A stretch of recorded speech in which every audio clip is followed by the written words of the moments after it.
So, when it comes to creating your LinkedIn strategy, where do you start? Well, the best place to start is always at the beginning. So come here to linkedin.com and then sign up here on the registration form. As it says, registration takes less than 2 minutes. And of course, LinkedIn, the basic account, is free. So I'm just going to fill out my name and email address in here. And you can see I've entered my name and email address in there, and you create a password and then click on the button here that says join now. It takes you through to this page where LinkedIn will help you to build your professional profile, and you can see these entries here with the red asterisk are required. Now, first thing you enter is your country, and it'll usually detect this from your IP address. I'm in the UK, so it's entering United Kingdom. But you can also, if you wish, choose from the drop-down menu here. And so if you're away from where you usually are when you set this up, you can enter the correct information. Then you want to enter your postal code or zip code. And then it'll ask you to select whether you're employed, a job seeker, a student, and you can also check the box here for self-employed. Now I'm going to set this up for someone who's employed because later on I'm going to have a company profile, so I'm going to assume that I do actually have a corporation. And so let's enter my job title as Head of Marketing. And we'll enter the company in here, and then it'll check online to see if there is already a company out there with this name. So if you work for a large corporation, it'll automatically link it to your company's page. As this is just a made-up company, obviously there isn't anything out there at all. So we can just clear that. And then we have the industry, and you can select that from the drop-down menu. And your profile is going to act as a springboard for most of your other activities. And here the idea is to sell yourself and to make yourself look professional and accomplished while doing so. Now, LinkedIn is going to give you a number of tools and areas through which to accomplish these objectives, and we'll look at each of them in order. So we'll click here on Create My Profile. Okay, now the next thing it's going to want to do is to get your email address and to ask for access to your address book. And you want to skip this step for the moment, because what they will do is they will then contact people who are already members of LinkedIn and invite them to view your profile. And they'll also send an invitation to people who are in your address book who are not on LinkedIn and invite them to join. Now, there are two reasons why you want to skip this step at this stage. First of all, you don't really want to tell people about your profile until you've got it already set up, because they'll send them an email and they'll go and look at your profile and it won't be complete, and they'll click away and your chance of connecting with them will be lost forever. Secondly, you want to be very selective about who you invite to look at your profile and who you decide to connect with. And I'll cover that in a bit more detail later on in this video series. But for the moment, we're just going to click here and skip this step. The next step you'll come to is to get the app for things like your iPhone, iPad, Android mobile phone, and so on. Because obviously I can't record what goes on an Android phone or an iPhone in this video, we're just going to skip this step here. So click here on this button. Now it tells you your account is set up and you can choose your plan level. You can choose the premium version of LinkedIn, or you can choose the free basic account of LinkedIn. If you choose the basic account, you can always upgrade to premium later on, and I'll talk about that a bit later in this video series. But for the purposes of this video demonstration, I'm going to choose the basic account. So just click here on Choose Basic. Okay, and there we go. This is the profile set up, and it looks a bit basic at the moment.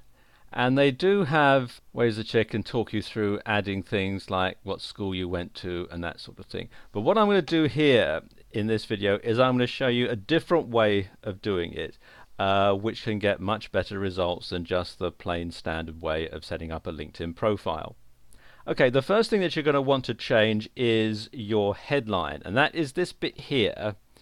You see it says Edward Martin, Head of Marketing at DM Solutions, which is a bit boring. So I'm going to click here on where it says, or rather I'm going to click here on this little icon here that looks like either a pen or a pencil. I can't quite make out what it is. So click on that. And now you can enter in your professional headline. So I'm just going to highlight all that and delete it. And then I've got another headline that I've written out in my word processor and then copied and pasted to the clipboard. So let's just paste that in there, Control and V. And then click here on Save.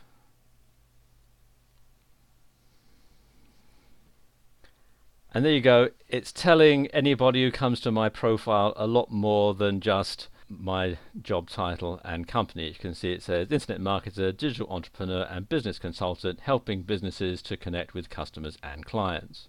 Now, whatever you put here, you want to try to make sure that it's short and succinct, while at the same time professional, impressive and descriptive.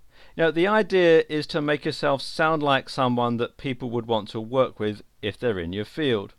At the same time, though, you should also aim to put across a bit of personality and to help make yourself feel somewhat approachable.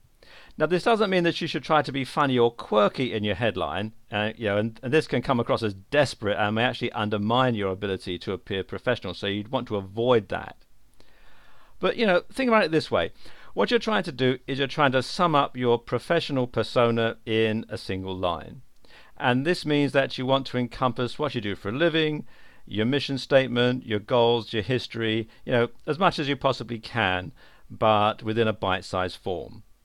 And you have 120 words to play with here, so you can get, a reasonable description in there. Now, the next thing you want to do is your summary. I have to scroll down a bit for that, because it doesn't actually show it when you first sign up. Oh yes, one other thing here. What you want to do here, it says notify your network. You want to turn that to no for the time being, and then once you've got all of your profiles set up, then you can turn this back on. But if at any stage you've already got people from Gmail, or you've been sent an invitation to sign up to LinkedIn from someone who's already a member, then that will notify them immediately. And you want to make sure that your profile is complete before you start to share it with any potential contacts. Okay, that's just a bit of a sidebar there.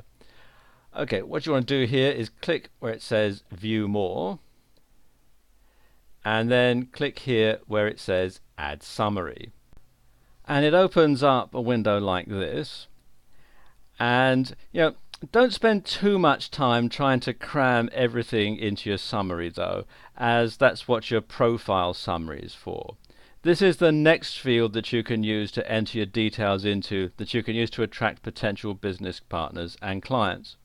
And this is where you'll go into a little bit more detail explaining what it is you do for a living and what the key elements of your business are and your major achievements. Now, the best way to think about this section of your profile is to imagine that you're at a professional party or event and someone comes up to you and asks what you do.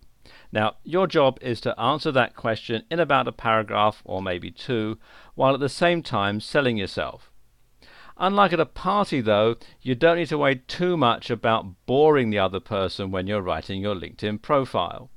And it's a good idea to write out your summary in your word processor first, so you can get it just right, and then you can copy and paste it in. So let me just do that now. And once again, I'm taking the example of a digital marketing expert, and you might want to say something like this. I am the founder and owner of DM Solutions, a small business providing digital marketing solutions. I help companies and individuals to increase their visibility on the web through search engine optimization, branding, content marketing, influencer marketing, and social media marketing. I have worked with a large number of clients in the past, included I Loved Mince Pies and Lanyards R Us, both of which saw significant increase in traffic, turnover and profits thanks to the efforts of myself and my team. I have also several other professional interests, including web design, programming and more. I am the developer of a very successful app and have an extensive background and qualifications in business management, marketing and graphic design. I'm currently open to working with any and all new clients, so please get in touch if you require my services in any capacity. Now, do you notice that this summary performs three main roles? It outlines the specifics of what DM Solutions does, it shows how this helps the business, and it demonstrates a clear potential return on investment, and it gives a little background. What's more, it also invites readers to get in touch, which right away opens lines of communication. Don't be afraid to outright ask for the kinds of connections you want to make. Are you looking for sponsors on your YouTube channel? Great, then ask for them. Are you looking to get into fitness modeling? Again, mention this and invite agencies to get in touch. While writing any aspect of your LinkedIn profile, try to keep in mind the following objectives. First of all, the content should be grammatically correct with no errors in spelling or punctuation. The tone should be professional but human, like you might see on a CV or resume, but with a little more personality. And you should try to keep it brief and aim to give the most information with the fewest words. Here's tip number 1. Your summary and your headline do not need to be static fields. You can update and freshen up the information you provide about yourself regularly. For instance, what was your biggest accomplishment this year? As we age, we gather experiences, accomplishments and knowledge, so you have to keep updating your profile to ensure that it conveys everything that you have to offer. Tip number 2. Ditch the buzzwords. Remember how you are always told to say things like teamwork and synergy and initiative on your CV. Well, that's old advice and it's becoming something of a cliche. So try to avoid making the age-old mistake of using big and impressive sounding words to say, well, nothing much at all really. Instead, focus on being honest, genuine and likable. Likability is a big factor. No one wants to work with someone who comes across as being unpleasant. And finally, tip number 3. If you're not confident in your writing skills, then write it yourself and have a proofreader look over it. Many writing agencies offer this service quite cheaply. Or you can alternatively ask a friend or relative with good writing skills to do it for you. The next section for you to fill out is your experience. And here you can add each of your different job roles and briefly highlight the skills that you learned working in those capacities. If you currently own your own business, as many watching this will do, then remember to make sure that you include that here. At the same time, put down any jobs that sound good and that help you develop the experience you have today. Remember, the rate you charge will be directly related to the experience you have in your industry, so show your clients why you deserve the rates you're going to ask for by demonstrating your decorated career so far. One tip though is to make sure that you only include relevant job roles. The ideal scenario is that each of your former positions was in the same industry and that they together demonstrate your ascent through the ranks to become the best in your business. It's okay to include job roles from previous career paths, however, such as the time you thought you wanted to be a lawyer. Just make sure that in the description you mention how it benefited you and you try to link it to your current position. So, if you're currently offering web design services and you want to include your work experience as a waiter, make sure you focus on how you learn to deal with clients and listen to their requirements, skills that transferred nicely to your current role. Always try to keep in mind the outcome that you want from your LinkedIn profile and then paint everything on the page in that light. Okay, tip number 1. Avoid trying to list part-time jobs and other non-relevant information. If you spent your summer working for a local paper round, well, leave it out. Including this kind of experience only makes it look as though you're clutching at straws. If you're fresh out of college and you want to find a job, then it may be useful. For serious professionals looking for networking opportunities and clients, though, leave it out. And tip number 2. You have the option here to list documents, photos, links and videos to back up what you say. Now, you don't have to do this, but if you can provide some evidence, then this will help you to inspire more confidence and trust. Okay, now let's add a project. And the project section is your real opportunity to show off and to demonstrate what you can do. And you can use this to showcase your personal projects, such as an app, a book, or website that you might have created on the side, but you can also use it to showcase your best work within your current position. For instance, if your last organization left you in charge of relations with a big client and it turned out well, then that's something you can list as a project. Likewise, if you recently provided work for a big client to help them promote themselves or cut their overheads or design a website or whatever, then this is something else you can list. And this section is particularly useful for self-employed entrepreneurs and startups. Now, if you list your own business as your only experience, then this isn't going to inspire a lot of confidence for your clients on its own. They might it might be that you actually spend all the time sitting at home in your pajamas claiming benefits. By listing high-profile clients that you've worked with, though, and by listing the results that you've helped them to achieve, you can show that your business is one that should be taken seriously and that you really know what you're doing. Note, though, that you need to check with your clients before listing them by name. Okay, now you want to add skills. So let's click here on skills. And here is where you can list all the skills that you have in all your areas of expertise. And you do this by searching for keywords, and this is one of the main ways in which potential clients and partners will find you. Try to be comprehensive here, but again, avoid overreaching. If you start adding skills like makes a mean carbonara, it'll come across as though you don't have any actual marketable skills. This is the equivalent of listing your work experience as a school cleaner when you're trying to promote yourself as a lawyer. Laser focus has the benefit here of making you look like a master of your trade. At the same time, by having a smaller selection of skills, you'll find that you get more endorsements for each individual one. And this means that people have ticked yes when LinkedIn has asked them whether you really know about what you claim to know about. Tip number 1. Make sure you make an effort to endorse other users for their skills. When you do that, you'll find that they tend to feel obligated to reciprocate in kind, and you'll quickly build up a long list of endorsements. Let me just talk you through a couple of other things here.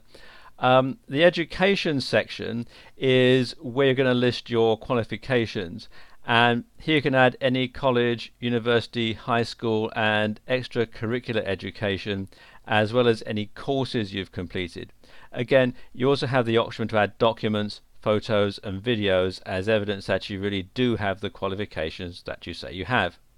Now, as with your projects, there's no requirement to do this, but it certainly doesn't hurt. And likewise, as with your work experience, try to avoid adding qualifications that don't relate to your current business in any way. That cycling proficiency certificate you got when you were 6, well, you can leave that one out. Let's scroll down a bit more and show you another thing here. And this is honors and awards. And this gives you the option to showcase any crowning achievements, and this can be a great way to sell yourself a little more. If you haven't headed up many projects in your line of work, but you've repeatedly been Employee of the Month, then this is where that might belong. Again, think about what you're bragging about and whether that will actually impress anyone, though. Now, as a general tip, you want to fill in all the details on your profile, and let's just scroll up a bit here at the top. You can see here, as you add more and more information in, so your profile strength will rise. The old adage that a picture tells 1,000 words is certainly true when it comes to picking a picture for your profile. And no matter how hard you've worked to write yourself a bio that will stand out and make people want to do business with you, a poorly chosen picture can completely undermine all that hard work if you're not careful. So, how do you go about picking a picture that will show you in the best light and that will work with you to help build connections and business opportunities? Well, the first thing you need to consider is that your photo should be of yourself, obviously, with your face prominently visible. The next thing to do is to ensure that the photo looks friendly and approachable, but at the same time professional. Now, this definitely isn't a scenario where you want to use a picture from your latest night out on the tiles, nor do you want a picture of yourself hugging your pet pooch. Instead, the best LinkedIn profile pictures will simply be of you in a shirt or suit, smiling for the camera. Ideally, though, you want to avoid anything that looks too staged or forced. Don't make the common mistake of dressing up in a suit at home and taking a picture in your home office. You'll look like an idiot. If you don't normally wear a suit, then look for a picture of yourself in smart clothes. For example, if you've attended a wedding recently, then take a look through those pictures and try to find something appropriate. Smiling is still important though, because, again, you want to create a profile that makes people want to work with you. Then again, this shouldn't be a smile that says, "I'm having a great day out." You want one that looks dependable, approachable, and reliable. And likewise, try to pick something that makes you look attractive. You might not expect this to matter, but actually, studies show that better looking people tend to get better jobs and do better in interviews. Now, it can be difficult for us to tell which photos of ourselves are the most attractive, so if you're unsure, try asking a friend or relative which of your pictures works best. Okay, tip number 1. You can also add a cover image, just like on Facebook. And this is a good way to make your profile more eye-catching, and it's a great way to enhance brand awareness. If you have a logo, then adding this to a black background and making it your cover image will help tie all your products and services together and will aid in your attempts to build authority. Keywords are very important when it comes to LinkedIn, and I'll be covering how you get those sorted in the next video.